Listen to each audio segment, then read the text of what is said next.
نحمده ونصلي على رسوله الكريم أما بعد وأعوذ بالله من الشيطان الرجيم بسم الله الرحمن الرحيم انفروا خفافا وثقالا وجاهدوا بأموالكم وأنفسكم في سبيل الله ذلكم خير لكم إن كنتم تعلمون. وقال النبي صلى الله عليه وسلم أمرت أن أقاتل الناس حتى يقولوا لا إله إلا الله.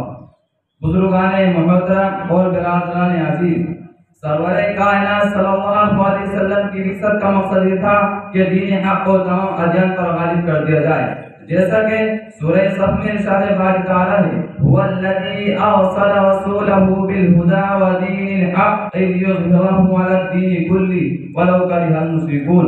وہ اللہ وہی ہے جس نے اپنے نبی کو ہدایت اور سچا دین دے کر بھیجا تاکہ اس دین کو تمام ادیان پر غالب کر دیا جائے. وہ مشرکوں کو کیسا ہی کرا گزرے.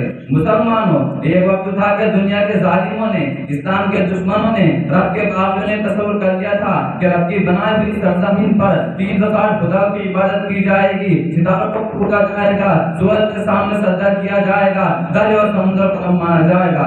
لیکن ایک رب نے اعلان کر دیا کہ 360 خدا کی نہیں بلکہ ایک رب کی عبادت کی جائے گی. دنیا کے ظالم ہم نے رب کا نام تقدیر دیا، تاکہ دنیا نے رب کے بھیجے ہوئے نبی کی آواز کو دبانے کی کوشش کی تو حضرت نوح علیہ السلام نے اپنی ظالم و جابر قوم کے سامنے ایک رب کے حق کو بلند کیا. جب حضرت ابراہیم علیہ السلام نے ایک رب کا نام لیا تو حضرت علیہ السلام نے نمرود جیسا ظالم جابر بادشاہ کے سامنے ایک رب کا نام لیا تو نمرود نے کہا خدا میں ہوں، رب میں ہوں. حضرت علیہ السلام نے کہا نہیں بلکہ میرا خدا تو وہ ہے جس نے کائنات کو بنایا، خدا وہ ہے جس نے تجھے حکومت دی. میرے محترم بزرگوں اور دوستوں، حضرت موسیٰ علیہ السلام جب حضرت موسیٰ علیہ السلام تشریف لائے، جب اللہ نے حضرت موسیٰ علیہ السلام کو نبوت ادا کی اور رسالت ادا کی، حکم دیا کہ فرعون کے دربار میں جاؤ اور اس کے سامنے میری عظمت کا اعلان کرو. جب حضرت موسیٰ علیہ السلام نے فرعون کے سامنے ایک عظمت کو بلند کیا تو فرعون نے کہا میں تمہارا اعلیٰ رب ہوں. حضرت موسیٰ علیہ السلام نے کہا نہیں تو رب نہیں ہو سکتا، بلکہ میرا رب تو وہی جس نے کائنات کو بنایا، خدا وہی جس نے تجھے حکومت دی. میرے محترم بزرگوں دوستوں، حضرت موسیٰ علیہ السلام نے فرعون جیسے ظالم و جابر بادشاہ کے سامنے گھٹنے نہیں ٹیکے بلکہ اس کی خدائی کا انکار کیا اور ایک رب کی عظمت کو بلند کیا.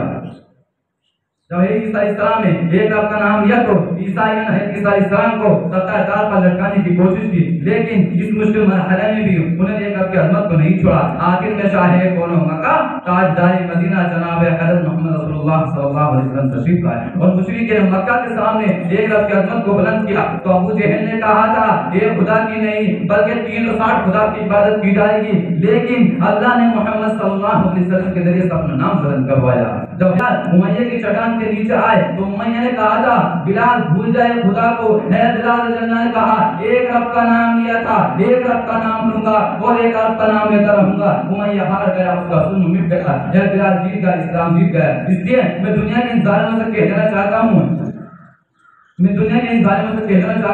رب کے بعد تمہارا ظلم کا خون بھی نہیں ہے، تم سے پہلے بھی اسلام کے دشمن آئے جنہوں نے نبیوں کا ناحق خون بہایا، عام مسلمانوں کا ناحق قتل کیا، لیکن تم نے بابری مسجد گرا کر خوشی منائی. لیکن وہ دن دور نہیں ہے کہ بابری مسجد کی دوبارہ تعمیر ہوگی اور وہاں سے اذان کی آوازیں گونجیں گی. اور یہیں تک بس نہیں بلکہ ہندوستان میں ہر بت کھانے کی جگہ مسجد ہوگی اور ہر جگہ سے اللہ کی اصلاح سنائی دیں گی.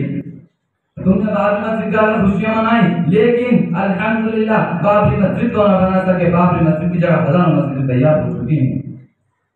مسلمانوں، آج تم پریشان حال کیوں؟ ذرا سوچو، تم نے نبی کے حکم کو ٹھکرایا، نبی کے دین کو چھوڑا، اللہ نے تمہیں در بدر کر دیا، دشمن تم پر مسلط ہو گئے، تم سے تمہارا حق چھین لیا گیا. دیکھو، غور سے دیکھو، ایک طرف گجرات کے مسلمانوں کا خون ہوتا ہے تو دوسری طرف احمدآباد کے مسلمانوں کے نوجوان مسلمانوں کے خون سے ہولی کھیلی جاتی ہے. آخر ایسا کیوں ہو رہا ہے؟ اس میں حکومت کا حق نہیں، اس میں حکومت کی سازش نہیں. میں کہتا ہوں اس میں حکومت کا 100% ہاتھ ہے، اس لیے کہ حکومت کے قبضے میں فورس پولیس ہے، وہ چاہتے روک سکتے ہوں. جب ان کو آرڈر کرنے کی ضرورت تھی، لیکن حکومت خود خاموش بیٹھی ہوئی. حکومت کی زبردست سازش ہے. آپ کون مسلمان کسی ہندو کے خلاف آواز اٹھاتا ہے یا کسی ظالم کے خلاف صداقت بلند کرتا ہے یا جہاد کی نیت کرتا ہے یا اسلام کو فریضوں کا انجام دیتا ہے تو اسے دہشت گرد قرار دیا جاتا ہے، اس کے راستوں کو بدنام، اس کے راستوں کو بند کیا جاتا ہے. اسلام کے نوجوانوں وہی متعصب ایڈوانی، غدار بھاجپا، بھوکار ملی، منوہر جوشی، اوما بھارتی بیانات کا اگر کوئی مسلمان